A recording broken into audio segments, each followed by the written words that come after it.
본 방송에서 제공하는 투자 정보는 투자 판단에 대한 조언입니다. 방송에서 제공하는 주식의 가치, 가격 상승 및 가격 하락에 대해서는 방송사에서 보장하지 않습니다. 슈퍼스탁 발굴 프로젝트 글로벌 슈퍼스탁의 김민아입니다. 뉴욕 증시가 다시 한번 내려왔습니다. 제가 어제 예고해드린 CPI 지수가 양호했음에도 여전히 불안한 심리가 시장을 압박하고 있습니다. 뉴욕 시장의 검은 수요일이 아시아장 전체를 뒤엎으면서 미국 시장 예측하는 것이 상당히 중요해졌는데요. 오늘도 글로벌 슈퍼스탁의 세계 증시 흐름을 진단을 해보도록 하겠습니다. 저희 방송은요, 서울경제TV 홈페이지 그리고 톡스타 홈페이지를 통해서 함께 하실 수가 있습니다. cntv.co.kr, 톡스타.co.kr을 통해서 접속해 보시기 바랍니다. 참고로 본 방송에서 제공하고 있는 정보는 투자 판단에 대한 조언일 뿐 주식의 가치나 수익률을 보장하고 있지 않습니다. 저희 서울경제TV는 자본시장법을 준수하여 일대일 투자 상담, 유사주식 행위, 무인가 영업행위, 불법 대여 계정보 및 가입 권유 등 모든 불법 사항들 엄중하게 금지하고 있습니다. 네, 출발하기 이전에 시장 동향부터 체크합니다. 네, 먼저 국내 시장으로 가보도록 하겠습니다. 오늘장 코스피 지수는요, 상승 출발했고요. 현재 상승폭을 여전히 유지하고 있는 모습입니다. 현재는 0.79%대 상승 중인데요. 2146포인트로 이어가고 있습니다. 수급 동향도 함께 체크해 보도록 하겠습니다. 오늘장에서는요, 현재 기관과 외국인의 동반 매수가 들어오고 있습니다. 외국인은 91억 원 매수 중인데요. 이로써 9거래일 만에 매수세로 돌아섰습니다. 이어서 코스닥 지수 함께 체크해 보도록 하겠습니다. 현재 코스닥 지수는요, 오늘장 상승 출발하면서 여전히 견조한 흐름 이어가고 있습니다. 현재는 2%가 넘는 상승 중인데요. 723포인트로 지나가고 있습니다. 수급 동향 역시 함께 체크해 보셔야겠죠. 현재 코스닥 지수에서도요, 외국인과 기관의 동반 매수가 들어오고 있습니다. 하지만 개인은 여전히 불안한 심리 속에 팔자세를 이어가고 있습니다. 미국 증시에서 비롯한 현재 검은 수요일에 미국과 일본 그리고 대만 시장까지 모두 흔들리고 있기 때문에요. 해외 지수까지 함께 모두 챙겨 보셔야겠습니다. 이어서 해외 선물 지수 함께 체크해 보도록 하겠습니다. 먼저 나스닥 지수입니다. 현재 나스닥 지수는 0.71%대 상승 중입니다. 7082포인트로 지나가고 있습니다. S&P 500 지수도 함께 살펴볼게요. 현재 0.62%대 상승 중인데요. 2762포인트로 이어가고 있습니다. 이어서 달러 인덱스입니다. 미국 증시가 폭락하자 트럼프 대통령이 연준의 금리 인상을 강하게 비판하면서 달러 약세 유지합니다. 현재는 0.01%대 밀리고 있는데요. 95포인트로 지나갑니다. 이어서 국제 금시세입니다. 미국 증시와 달러의 약세가 금값의 상승을 돕고 있습니다. 현재는 골드 0.626%대 빠지고 있는데요. 1224달러로 거래 중입니다. 마지막으로 크루드 오일입니다. 미국 증시가 크게 내리면서 함께 하락세를 이어가고 있었는데요. 현재는 크루드 오일 71달러에서 거래 중입니다. 네, 다음으로는 중국 시장으로 가보도록 하겠습니다. 이 미국의 여파를 중국도 역시 피해갈 수가 없었는데요. 어제 상해 종합지수는요, 2700선은 물론 2600선마저 지지하지 못했습니다. 5% 넘게 빠지면서 2583포인트에서 마감했습니다. 항생지수 역시 크게 빠졌습니다. 3%가 넘는 하락세를 보여줬는데요. 25,266포인트에서 마감했습니다. 이어서 9시 기준으로 업비트 기준 암호화폐 시황 확인해 보겠습니다.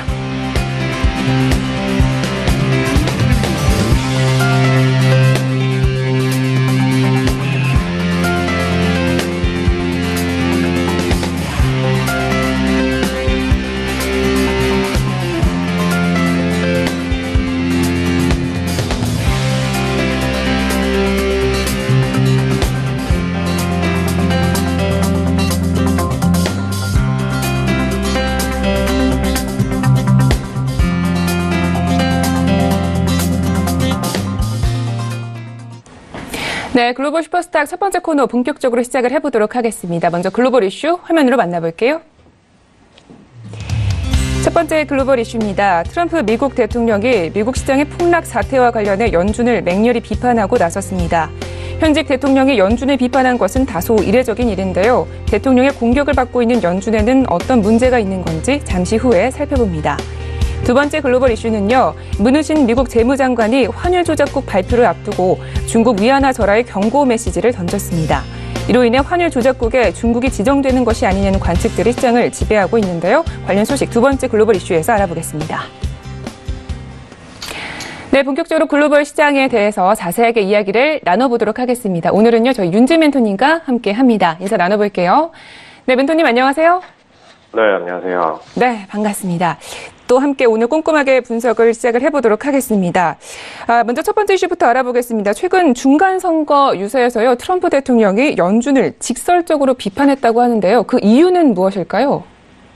네, 사실 이번에 금리 인상을 들어가면서 또 타이밍이 또 우연치 않게 좀 한 일주일 텀을 두고선 지금 S&P 그리고 나스닥이 고점을 만들고 나서 계속해서 폭락세를 만들어냈죠.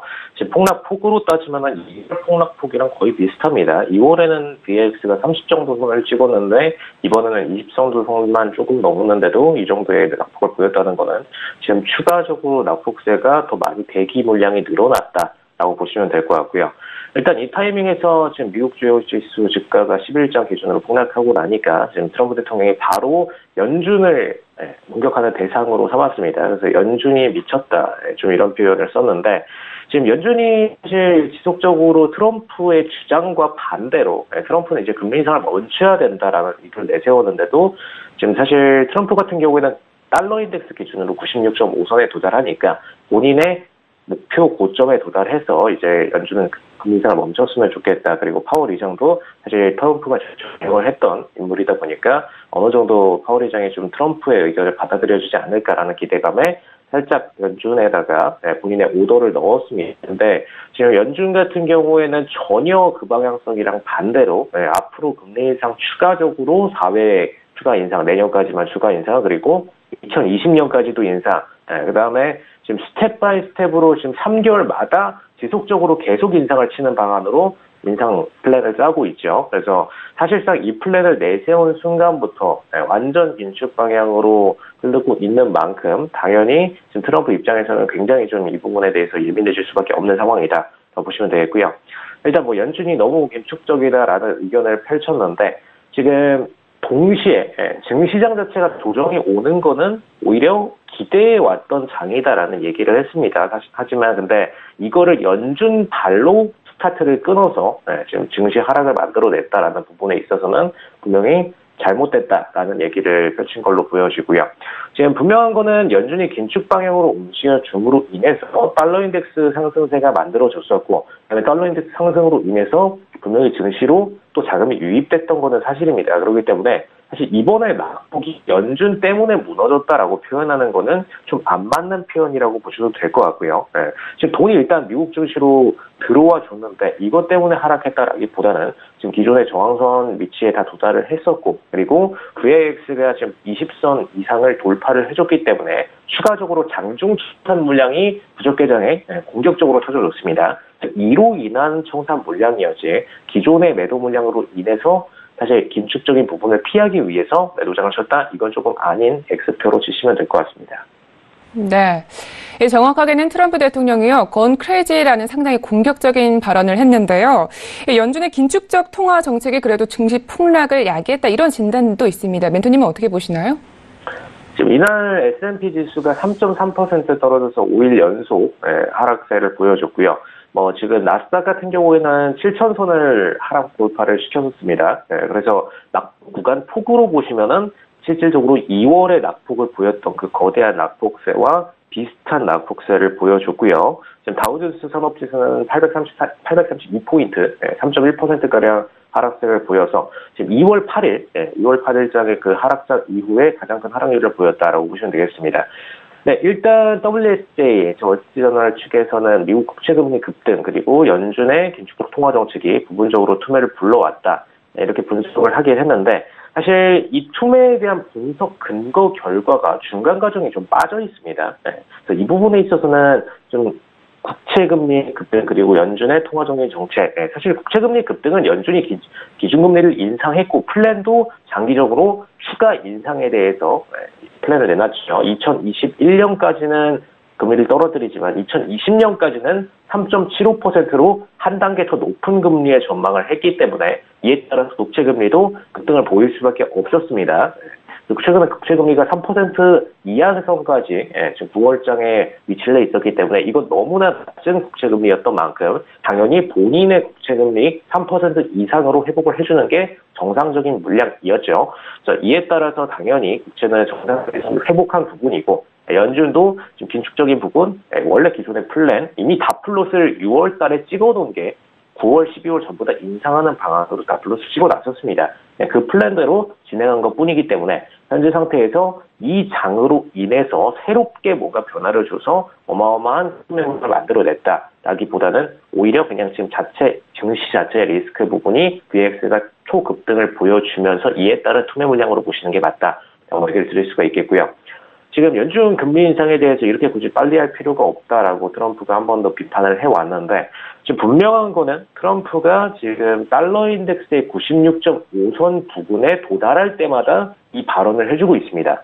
지금 최근 장에서도 95선을 돌파하고 나서 달러 인덱스가 지속적으로 상승세를 만들어냈었죠. 그래서 96점선에 거의 도달을 가까워 왔었습니다. 그래서 이 포인트에서 또다시 한 번 더 연준의 금리 인상을 지적을 했다라는 거는 사실 증시에 대한 지적보다는 증시 이슈로 많은 금융권들이 주목을 한 상황에서 지금 금융권의 핵심 주자인 연준이 금리 인상을 한 부분을 브레이크를 걸어서 일부러 달러 인덱스를 떨어뜨리고자 함으로 보시면 될 것 같습니다.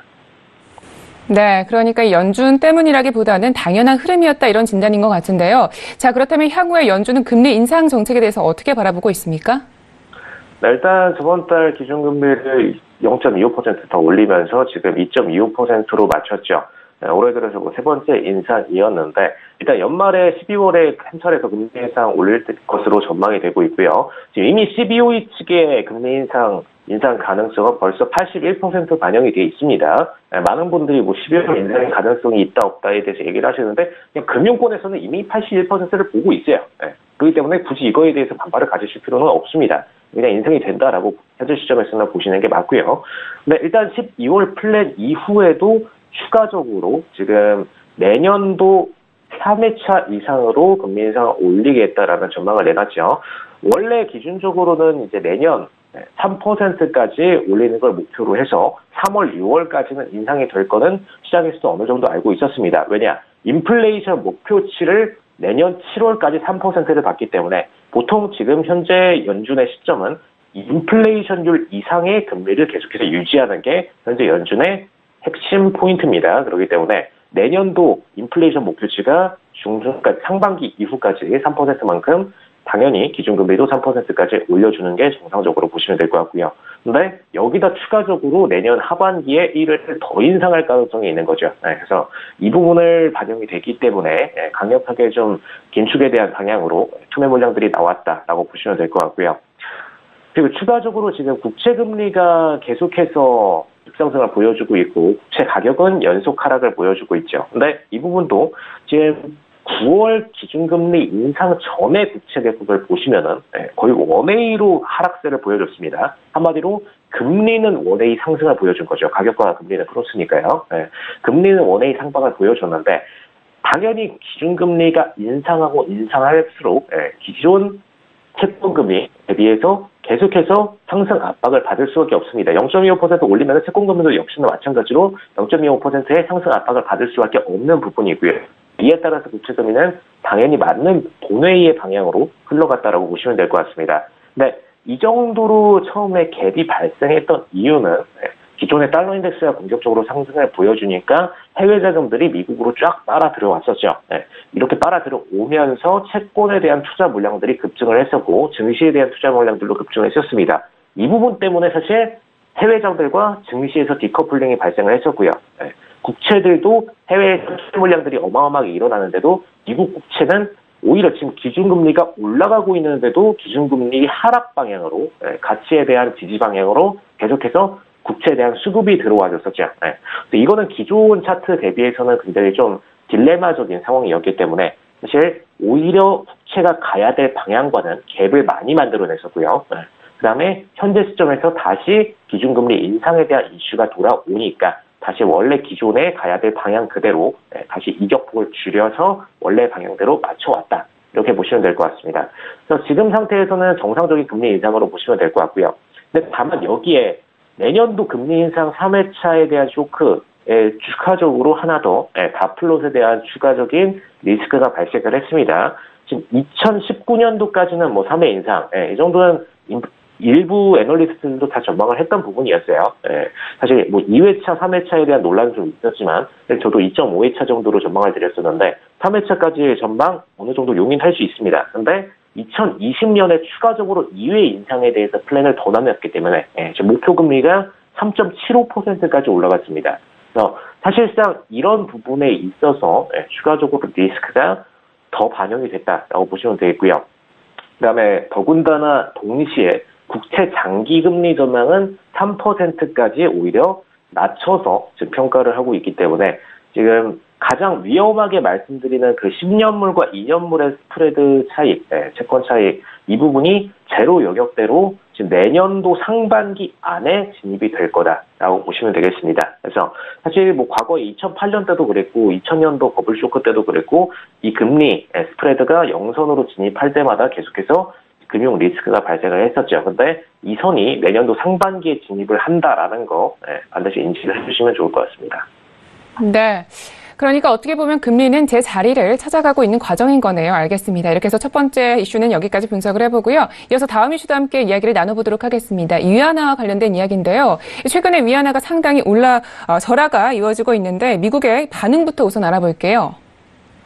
네, 지금 최근 들어서 계속해서 위안화 절하가 들어가다 보니까 미국에서는 사실 이거를 중국이 그냥 어쩔 수 없이 발생한 이슈다. 어쩔 수 없이 그냥 중국에서 위안화가 절하가 됐다라고 보는 게 아니라 철저히 그냥 중국이 백그라운드에서 투자를 해서 일부러 위안화를 강제로 낮췄고 이걸 무역카드로 만들어 왔기 때문에 지속적으로 지금 위안화 절하 그리고 달러 인덱스는 계속해서 절상의 문제가 발생하는 부분이다라는 얘기를 지적을 하고 있습니다. 근데 이걸 지적하는 이유 자체가 지금 무역전쟁 시점에서 이 위안화의 가치가 떨어지고 달러 인덱스의 가치가 올라감으로써 사실상 수출 전문 기업들 경우에는 굉장히 손익보다는 지금 매출이 안 좋아질 수가 있죠. 이런 부분에 있어서 계속 예민한 상태이기 때문에 지금 미국 입장에서는 매출을 지금 무역전쟁 중에 지금 먼저 안 좋게 만들어 놓음으로써 지금 타협점을 이동을 시켰다라는 부분에 되게 예민하게 반응하는 걸로 보여지고요. 그다음에 지금 경쟁적 통화 절하를 하고 있다라고 중국의 지금 문우신 장관이 본격적으로 얘기를 했는데 사실 문우신 장관 같은 경우에는 과거에도 중국과의 협상을 1차 협상에서도 본격적으로 이뤄내려고 했었고 2차 협상에서도 지금 그때 류어 부총리가 사실 미국으로 넘어왔을 때도 굉장히 문우신 장관은 호의적으로 대응을 해줬습니다. 오히려 밀버로 수상부장관이 굉장히 공격적으로 대응을 했었고요. 근데 이번에 문우신 장관도 이 경쟁적 통화 절하에 대해서 공격적으로 언급을 한 걸로 볼 때 지금 미국 재무부 그리고 트럼프 하에서도 이 달러 인덱스에 대한 상승 그리고 위안화에 대한 하락 부분에 굉장히 예민하게 반응하는 걸로 보여집니다. 그래서 사실상 지금 이번 10월 10일 지금 똑같이 아까 전에 말씀드렸던 이슈와 동일한 날짜에서 문우신 장관이 언급을 해주었는데 재무 통화 문제를 굉장히 좀 신중하게 모니터링하고 있다라는 부분 그리고 위안화 가치가 현저하게 떨어졌다라는 부분 이 두 가지를 들면서 사실 이번에 최근 들어서 환율 조작국 지정일이 얼마 안 남은 상태였죠. 그렇기 때문에 중국과의 무역 협상 일환으로 환율 문제를 논의하기를 원한다라고 추가적으로 언급을 해주었고요.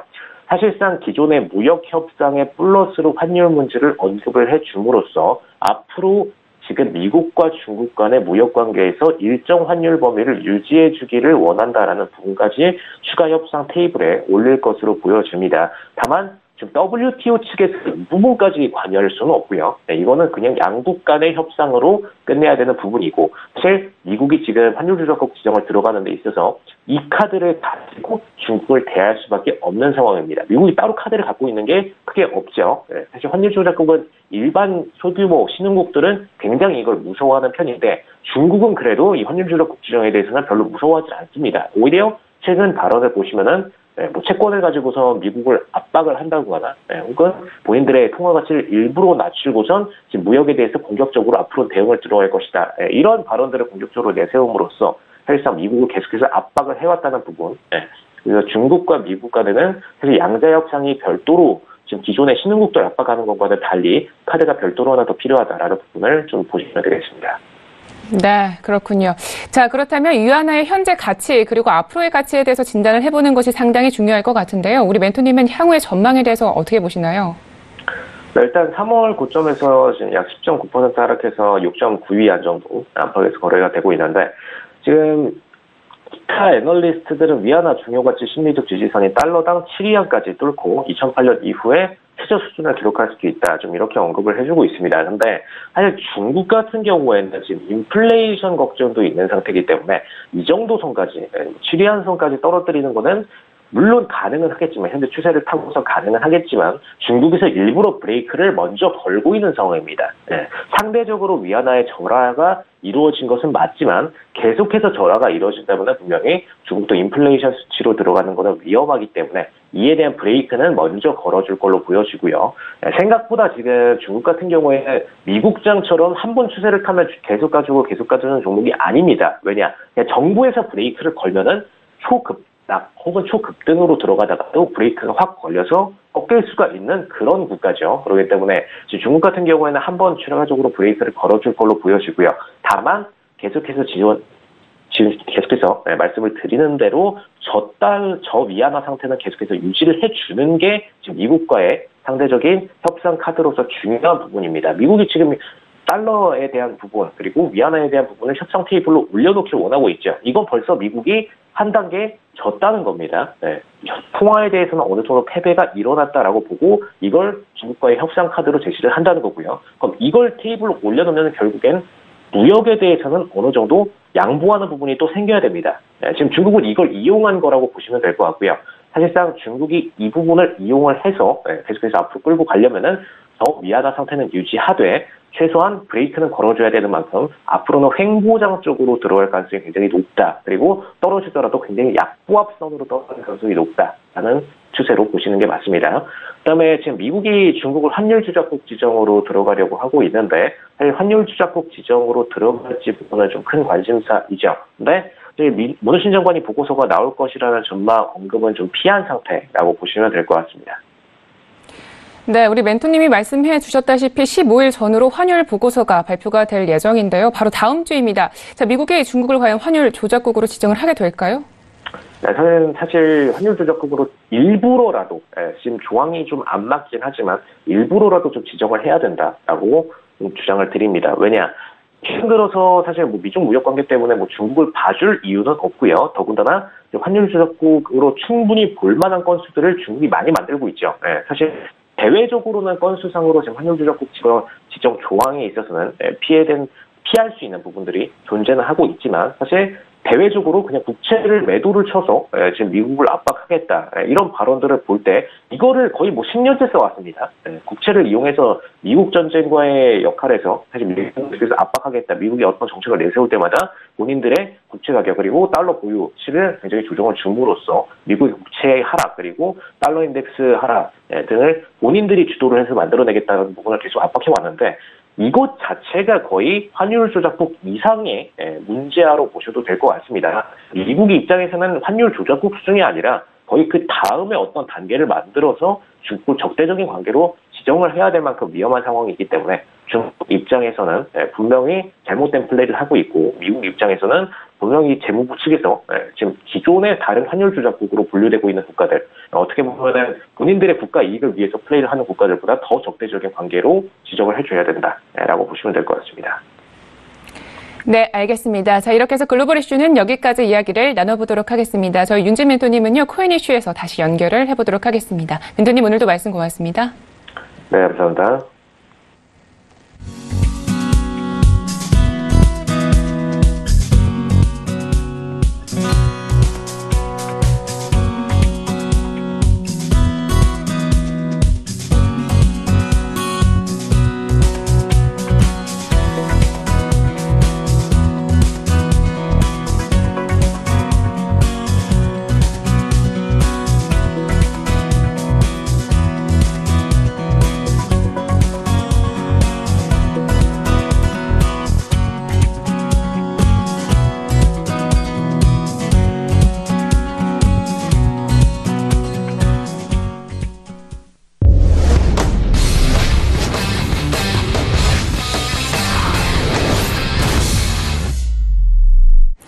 네, 차이나 이슈 앤 가이드 시간입니다. 어제 중국장은 미국 증시의 충격을 그대로 흡수한 모양이었습니다. 중국의 3대 지수가 모두 하락을 했는데요. 주요 이슈 분석을 통해서 돌파구를 마련해보도록 하겠습니다.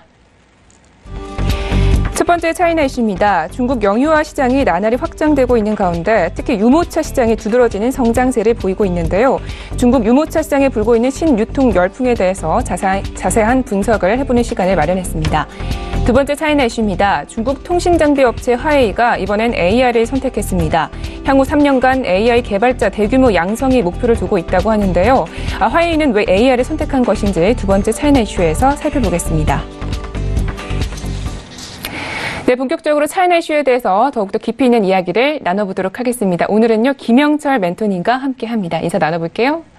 안녕하세요. 네, 안녕하십니까. 네, 반갑습니다. 자, 첫 번째 이슈 분석하기에 앞서서 전일장 마감에 대해서 알아봐야 될 것 같은데요. 말씀드리기도 굉장히 무섭게 상당히 큰 폭으로 하락을 했습니다. 어떻게 해석하십니까? 일단은 중국시장 큰 폭의 하락이 나왔고요. 중국시장뿐만이 아니라 아시아 증시 대부분 큰 폭의 이제 조정이 나왔다라고 이제 좀 보시면 좋을 것 같습니다. 근데 상해 지수 같은 경우에는 5% 이상 급락이라고 해야 되나요? 폭락이라고 해야 되나요? 나오면서 2,600선을 이제 단숨에 깨버리는 그런 모습들을 좀 보여줬고요. 그 다음에 이제, 이게 이제 2014년도 11월 이래, 그러니까 4년 만에 최저치다 보니까, 그 충격은 더 크다라고 이제 좀 보시면 좋을 것 같습니다. 일단은 그 상해 종합지수 같은 경우가 이렇게 큰 폭으로 하락을 했었던 부분들은 역시나 이제 미국 영향을 빼놓을 수가 없는 그런 상황이고요. 미국 시장 자체가 급락을 하다 보니까 전반적으로 펀더멘탈에 대한 부분들보다는 센티멘탈이 상당히 좀 시장 자체에 좀 약화돼 있다라고 이제 좀 보시면 좋을 것 같고요. 그러한 의미에서 일단은 오늘장 우리나라 시장 일단은 지금 코스피 0.65% 그리고 코스닥 한 2% 상승을 하고 있는데 중국 시장도 오늘장에 이제 반등이 나와야 어느 정도 하락세가 좀 멈출 수 있는 그러한 여지를 만들 수 있다라고 보시면 좋을 것 같고요. 선전성부 같은 경우에는 상해 증시보다는 더 큰 폭으로 좀 하락을 했습니다. 한 6% 정도 하락을 하는 모습들을 좀 보여줬고, 창업한 지수 같은 경우에도 6.3% 급락을 해서 이제 좀 마감을 했다라고 보시면 좋을 것 같습니다. 일단은 거래량도 상당히 좀 많고, 대부분의 이제 종목이 하락을 했고, 상해랑 선전 증시 같은 경우에는 1,100개가 하한가가 들어가는 모습을 보여줬거든요. 물론 이제 중국 시장의 하한가는 10%이긴 하지만 그 하한가가 주는 심리적인 그 단어 자체가 주는 심리적인 압박이 있는데 1,100개가 하한가에 들어갔고 한 1,700여 개가 9% 이상 하락. 그러니까 아무도 못 가 남겨놓고 하한가에 안 들어갔다 정도로만 보시면 좋을 것 같고요. 일단은 심리가 회복이 돼야 그 다음에 그 펀더멘탈 분석이 가능한 부분들이라 일단 시장 심리가 먼저 좀 안정이 되기를 바라야 되는, 이거는 어떤 분석으로도 먹히지 않기 때문에 그 심리가 안정되기를 바라야 되는 그러한 시점이다라고 보시면 좋을 것 같습니다. 네, 알겠습니다. 중국 시장 역시 불안한 심리가 지배하고 있는 것 같습니다. 자, 이어서 첫 번째 이슈부터 살펴보도록 하겠습니다. 중국의 영유아 상품에 대한 이야기인데요. 먼저 시장의 규모부터 알아볼게요. 일단 영유아 시장이 상당히 좀 큰 것 같습니다. 국내도 마찬가지지만 중국 같은 경우는 특히나 이제 파링 이후로 해가지고 그 한자녀 정책 시작한 이후에 소황제라도 이름을 불리고 그러한 부분들이 이제 상당히 좀 많았었는데, 이러한 부분들 때문에 중국의 영유아 시장이 상대적으로 더 크다. 그러니까 한자녀에게 더 잘 해주는 그러한 부분들이 있어서요.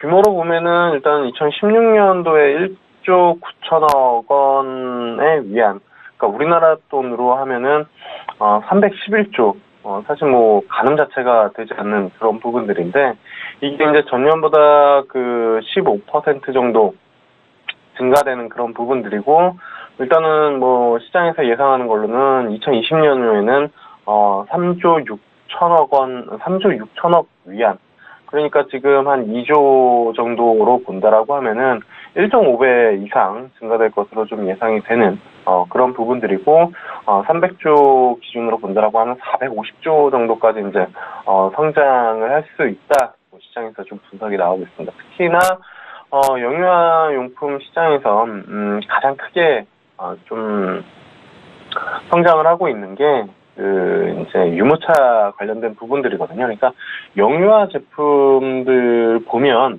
가장 단가를 많이 올릴 수 있고 천차도 그러니까 그 레벨감도 상당히 갭을 씌울 수 있는 그러한 제품이 사실 뭐 의류나 이러한 부분들은 정말 거기다 이제 뭐 브랜드 로고를 박는 그런 부분들을 빼고는 뭐 그렇다 하더라도 이 갭 차이가 크게 날 수가 있는 부분들은 아닌데 유모차 같은 경우는 아무래도 이제 부품도 많이 들어가고 그다음에 이제 브랜드에 대한 부분들도 있기 때문에 실질적으로 뭐 사용해 보신 분들은 아시겠지만 그 갭 차이가 어마어마하게 좀 나는 그런 부분들이거든요. 그래서 특히나 이쪽 유모차 산업에 대한 성장성을 많이 점치고 있다라고 보시면 좋을 것 같고요. 특히나 이쪽 같은 경우에는 여러 가지 이제 그 첨단의 그 온라인 플랫폼 이러한 부분들을 통해서 뭐 큰 폭으로 증가가 될 것으로 시장에서는 좀 예상을 하고 있습니다.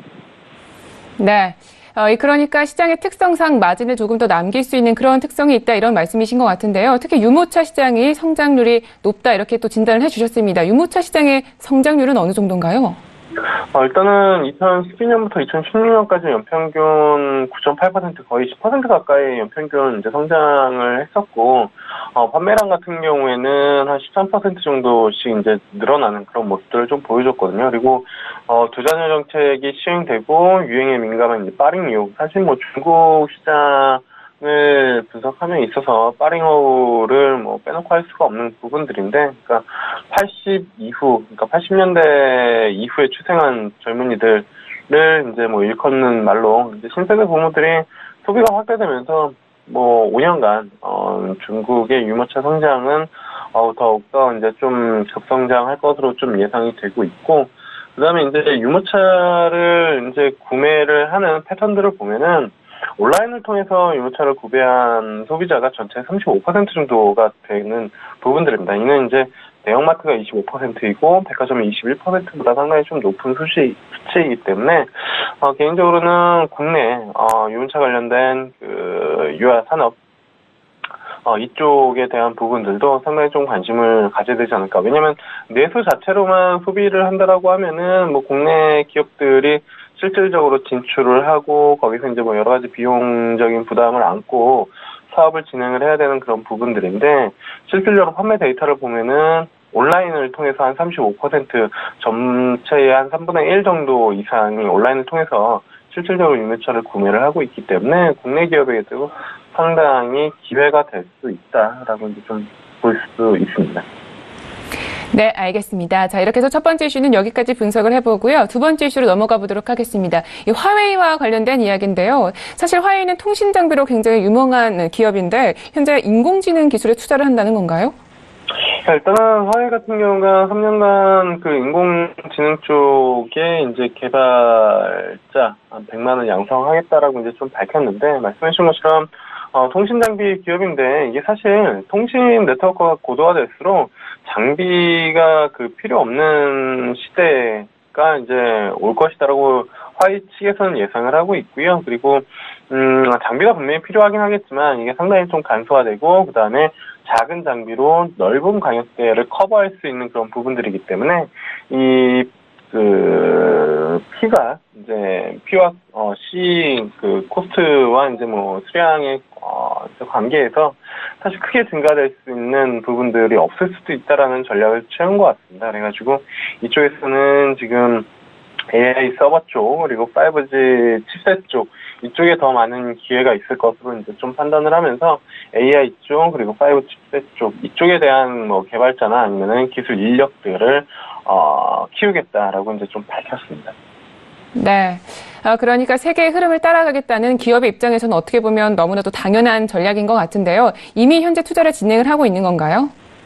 네, 일단은 이미 투자를 진행을 하고 있고요. 그 다음에 그 협력을 하고 있는 것도 상당히 좀 많습니다. 그러니까 중국 상저항공항 같은 경우에도 이 화웨이의 빅데이터랑 AI 기술을 이용을 해서 이 활주로 배분, 그다음에 야간등 관리, 이제 뭐 수화물 운송, 육상 이런 부분들을 최적화하고 그다음에 안면 인식을 통해서 이제 체크인이나 뭐 수소물 수속, 탑승 시장까지 이제 셀프 서비스를 시범 운영을 하는 그런 부분들이고, 그 다음에 오렌지 계열인 이 OBS 같은 경우에도 2011년부터 화웨이랑 협력을 하면서 그 은행 쪽 데이터베이스를 관리하는 연구소를 만들고 있는 그런 상황입니다. 그래서 화웨이 같은 경우에는 그 생태계 확대를 통해서 3GPP랑 그다음에 5G AA 이 이제 그 세계 이동 통신 표준화 기구랑 그다음에 뭐 자동차 협회 이런 쪽에 지속적으로 그 플랫폼을 구축을 하는 그런 모습들을 좀 보여주면서 화웨이가 뭐 샤오미 뭐 중국 뭐 여러 가지 이제 흔히 말하는 카피에 대한 부분들을 벗어나서 본인의 그 아이덴티티를 확고히 좀 가져가려는 그러한 이제 의지들이 상당히 좀 많이 보이고 있고요. 그래서 중국 자체 내 이 관련된 섹터 기업들도 뭐 지속적으로 좀 찾아보는 그런 노력이 좀 필요하지 않을까 이렇게 좀 보고 있습니다.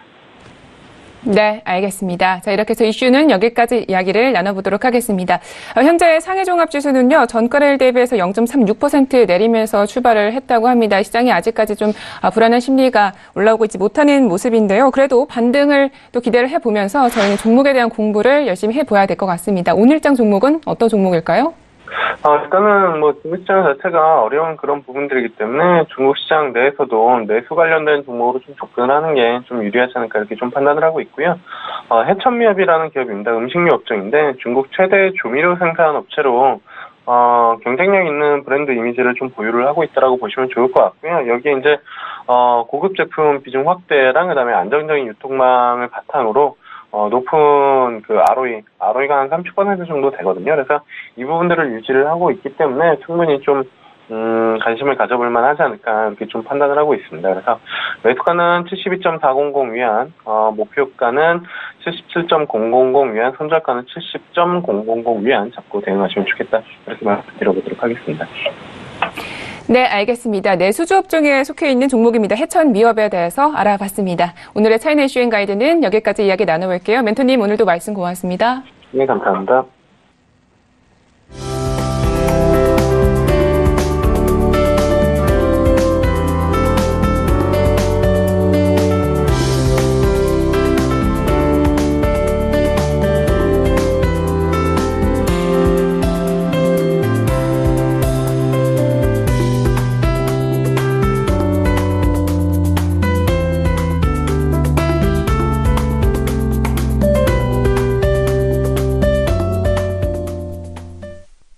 네, 코인 이슈 가이드 시작합니다. 암호화폐에 대한 이슈는 매일같이 쏟아지고 있는데요. 아직까지 시세의 변동은 미미합니다. 현재 어비트 내 비트코인은 700만 원 초반대로 내려왔는데요. 전문가님과 오늘도 이슈 분석을 통해서 전망을 해보도록 하겠습니다. 첫 번째 코인 이슈입니다. 국제결제은행이 암호화폐 시장과 관련한 보고서를 발표했습니다. 보고서에 따르면 암호화폐 시장을 움직이는 것은 각국의 규제 정책이라고 하는데요. 관련 소식 잠시 후에 자세히 알아보겠습니다. 두 번째 코인 이슈에서는요, 미국 SEC가 그라나이트 쉐어스 비트코인 ETF에 대한 의견서를 제출하라고 명령했습니다. 비트코인 ETF와 관련해서 부정적인 입장을 고수하던 SEC가 향후 어떤 결정을 내리게 될지 시장이 주목하고 있는데요. 두 번째 코인 이슈에서 조금 더 자세히 알아보겠습니다. 네, 본격적으로 이슈 분석을 시작을 해보도록 하겠습니다. 저 유지 멘토님과 다시 연결이 되어 있습니다. 네, 멘토님 안녕하세요. 네, 안녕하세요. 네, 코인 이슈에 대해서 자세히 또 살펴보도록 하겠습니다. 최근에 암호화폐 시장에 영향을 미치고 있는 요인에 대해서 분석을 해봐야 될 것 같은데요. 이 국제결제은행에서 보고서를 내놨다고 합니다. 그래서 이 최근 암호화폐 시장에 어떤 요인들이 미치고 있는지 이 보고서에 내용이 또 담겨 있다고 하는데요. 이 보고서에 대한 내용을 또 자세하게 살펴보도록 하겠습니다. 우리 윤진 멘토님께서 얘기를 해주실 겁니다. 네, 지금 BIS 측 보고서를 통해서 지금 발표가 됐다라고 보시면 되겠고요. 지금 암호화폐 거래량과 시가총액 그리고 사용자 수는 지금 규제기관에서 발표하는 소식에 실질적으로 반응한다라는 이슈인데, 사실 BIS는 IMF랑 거의 양대 산맥적인 기업입니다. 기업이라는 표현보다는 기관이라는 표현이 맞겠죠. 지금 IMF 이상으로 평가를 받는 기관이 이제 BIS 측이고요. 지금 모든 은행의 지급 준비율을 결정하는 게 BIS이기 때문에 사실 중앙은행의 중앙은행급으로 평가를 받고 있죠. 물론 뭐 BIS 측에 직접적으로 대출을 받아가지고 중앙은행들이 운영되는 건 아닙니다. 다만 모든 국가적인 결정들을 BIS 측에서 중앙에서 해주는 만큼 사실 저는 이제 IMF나 BIS 둘 중 하나에서 중앙은행급 암호화폐가 추가적으로 출시 혹은 의견에 대한 PR이 될 수 있다라고 한번 얘기를 드린 적이 있습니다. 네, 이쪽에서 일단 암호화폐 거래량 시가총액 사용자 수가 규제 기관에서 발표하는 소식에 반응한다라고 했다는 부분은 본인들도 사실 기관이에요. 본인들도 기관인데 본인들 이외에 이제 중앙은행급이나 다른 곳에서 발표하는 것들도 굉장히 좀 암호화폐 시세에 크게 감동을 하는 만큼 지금 중앙은행급 혹은 기타 기관들, IMF도 포함이겠죠. 해당 기관들에서 발표하는 소식도 굉장히 좀 발언의 수위를 그냥 막 던질 게 아니라 좀 생각을 깊게 하고 던져야 된다라는 의견으로 보시면 될 것 같습니다. 그래서 사실상 이 내용만 보시면 처음에 보시는 분들이 대부분 지금 BIS 측에서 굉장히 좀 지금 기존의 암호화폐에 대한 비판적인 시각이 아닌가라고 생각을 하실 수도 있겠지만 현재 지금 규제기관에 대한 굉장히 좀 발언 수위를 좀 입을 무겁게 하자 이런 이슈이기 때문에 오히려 호재성 이슈로 보시는 게 맞다라고 평가를 드리도록 하고요.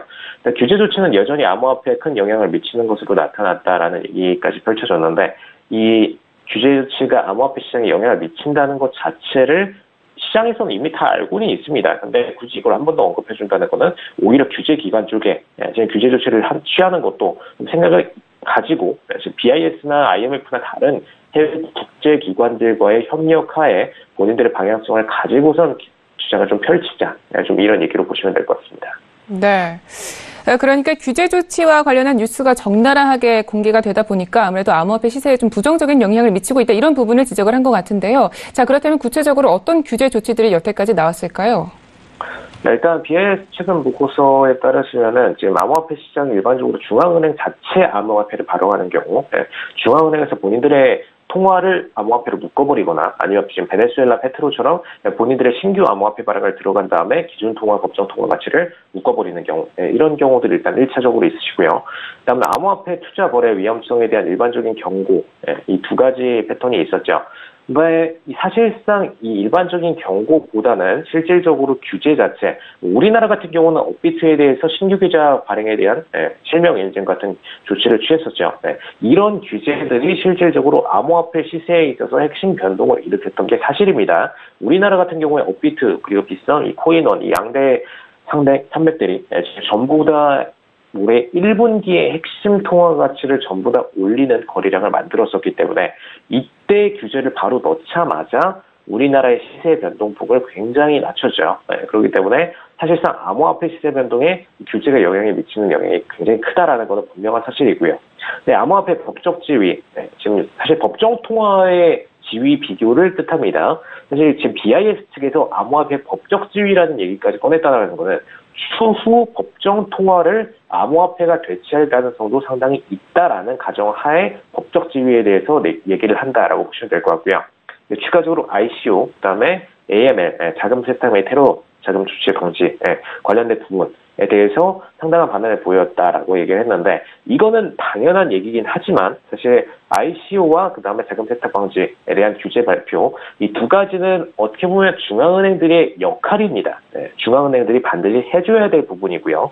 ICO 같은 부분은 중앙은행보다는 SEC 같이 증권거래소 같은 측에서 일부러 먼저 규제 조치를 발행을 해서 해당 상품들이 불법 통화로서 발전되지 않도록 미리 막아야 되는 그런 부분들이 있습니다만 분명히 기관들이 이 해당 사항을 발표할 때마다 블랙머니라던가 혹은 이제 블랙코인이라고 얘기를 하죠. 기존의 익명성을 보장한 코인들 이쪽 가격에 핵심 타격을 주는 게 사실이기 때문에 이쪽 타격을 줄 때도 분명히 이 해당 코인들이 확실하게 블랙머니들의 유통처인지 혹은 블랙코인이 맞는지 이 부분에 대해서도 정확하게 인증을 거친 후에 공격을 해야 된다라고 보시면 될 것 같습니다. 그다음에 지금 SEC 측에서 지난해 ETF 상품 거절한 것까지 좀 언급을 했었는데 이건 좀 의외입니다. SEC에 대해서 BIS가 언급을 하는 경우는 자주 없어요. 전혀 다른 기관이기 때문에 굳이 이 SEC 같은 기관들을 언급을 하지 않지만 정확히 말하자면 BIS는 SEC보다 오히려 상위 기관으로 보시는 게 맞습니다. 글로벌 중앙은행급이기 때문에. 그래서 지금 윙클보스 형제 비트코인 ETF 상품을 거절한 것까지 지금 언급을 해줬습니다. 이것과 그리고 일본 금융서비스국 자금 세탁 절차를 개선하기 위해서 거래소들한테 업무 영역 개선을 던진 것. 이것 때문에 지금 일본 거래소들이 핵심 통화 가치를 잃고 그리고 일본 거래소들 중에서 중소 거래소들은 심지어 문을 닫았죠. 사실상 업무 개선 명령을 따를 수 없기 때문에 특히 자본금 부분에서도 부족하기 때문에 아예 문을 닫아버렸습니다. 이런 상황들을 발생한 것을 예를 들면서 SEC 발표 5분 전에 비트코인 가격이 16%가량 떨어졌다는 거, 그리고 일본이 업무 개선 명령을 내렸을 당시에도 비트코인 가격이 급락했다는 거, 이 두 가지를 들면서 사실 이 부분이 뭐 필요한 거는 맞겠지만 지금 SEC나 지금 일본 FSA 측에서의 발언 영향력이 얼마나 큰지, 그리고 시세 변동에 대해서 얼마나 큰 영향을 미칠지에 대한 부분을 다시 한번 짚었다라고 보시면 될 것 같습니다. 그다음에 지금 뉴스 보도 뭐 이벤트에 좀 크게 반응한다라는 얘기까지 지금 추가적으로 얘기를 했는데, 지금 굳이 이 얘기를 한다라는 거는 지금 SEC 측에서 최근에 CBOE ETF에 대한 평가 가치 산정이 있죠. 지금 굉장히 좀 중요한 시점입니다. 이 CBOE ETF가 승인이 날 경우에는 시장에서는 단기적으로 초급등세가 발생을 할 수도 있는 시점이기 때문에 사실상 이 SEC 그리고 FSA 등의 핵심 기관들에 대해서 오히려 지금 본인들이 발언하던 그 공격적인 발언들을 멈추고 이제는 암호화폐에 대해서 적정가치 평가를 제대로 한 다음에 다시 한번 평가를 내리는 게 어떤지, 오히려 BIS 측에서는 암호화폐에 대해서 호전적인 평가를 내려주는 게 아닌가라는 이슈로 보시면 될 것 같습니다. 네, 그러니까 특히 SEC가 이 시장에 좀 영향을 많이 미친다 이런 이야기인 것 같은데요. 두 번째 이슈도 함께 연결을 해서 보면 좋을 것 같습니다. 이번에 또 SEC가 관련해서 또 엄프를 놓은 상황인데, 이 그라나이트 쉐어스 비트코인 ETF에 현재 서류 추가로 제출하려고 명령을 했다고요? 네, 지금 SEC 측에서 이제 그라나이트 쉐어스 비트코인 ETF, CBOE 측에서 제출한 ETF죠. 관련 성명 및 이견서를 10월 26일까지 제출하도록 명령을 했습니다.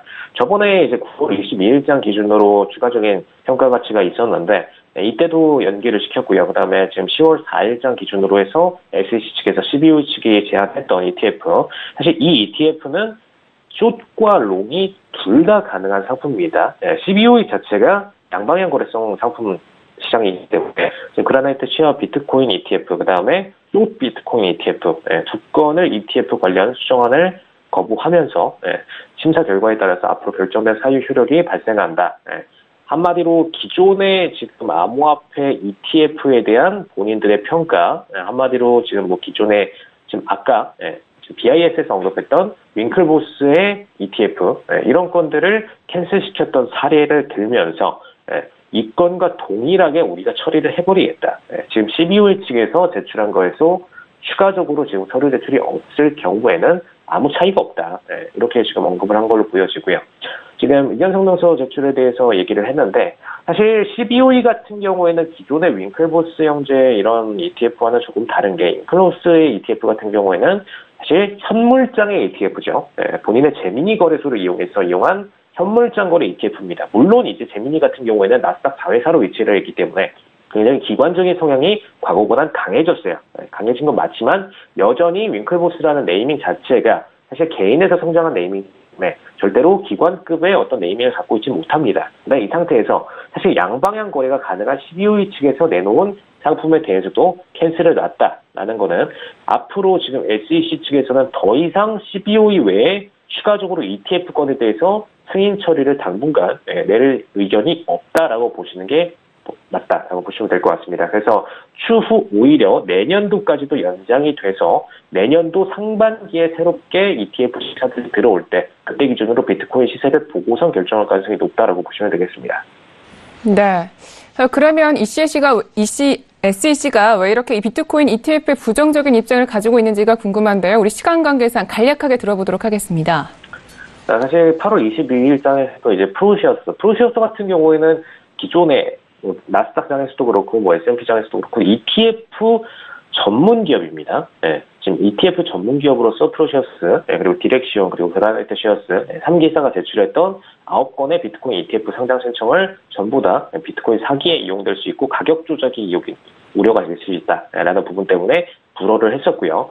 사실 이 부분은 가격 조작의 우려를 표할 것보다는 정확하게 이제 CBOE처럼 양방향 거래가 될 경우에는 오히려 가격의 안정성을 취할 수가 있습니다. 네. 가격에 리스크를 주는 거는 원웨이 상품만 출시했을 경우죠. 예를 들어서 롱 상품만 출시했다거나 혹은 숏 상품만 출시했을 경우, 한마디로 매도나 매수 중에 한방향 상품만 출시했을 경우에는 이 상품에 대한 수요가 급증하면서 시세에 대한 변동폭이 굉장히 강해질 수가 있습니다. 그런데 CBOE 같이 양방향 거래성 상품인 경우에는 오히려 적정 가치 평가를 위해서 ETF에 투자하는 투자자들 그리고 자산운용사들이 자금 배분을 정확하게 숏과 롱에 대한 밸런스를 맞추고 가치 평가를 통해서 내림으로써 오히려 정확한 가격대가 형성이 될 수가 있고 거래량이 급증을 해주면서 이로 인해서 오히려 선순환적인 시장이 만들어질 수가 있는데, 기존의 지금 비트코인 자체의 시장 규모를 들면서 시장 규모 자체가 숏이나 롱에 대한 포지션이 한쪽만 쫙 들어와도 시세 변동폭이 굉장히 커지기 때문에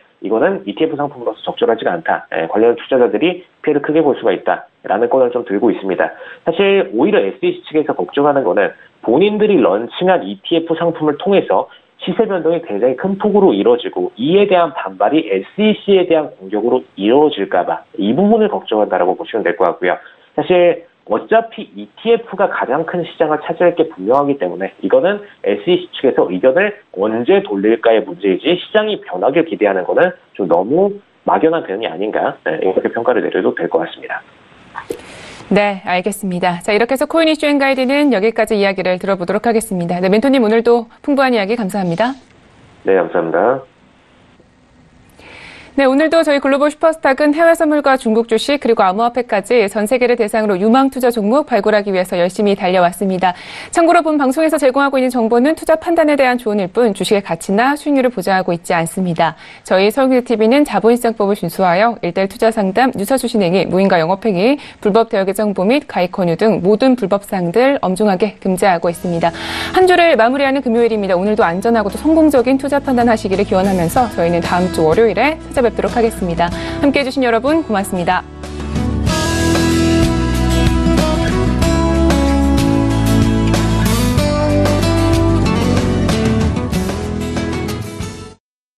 본 방송에서 제공하는 투자 정보는 투자 판단에 대한 조언입니다. 방송에서 제공하는 주식의 가치, 가격 상승 및 가격 하락에 대해서는 방송사에서 보장하지 않습니다.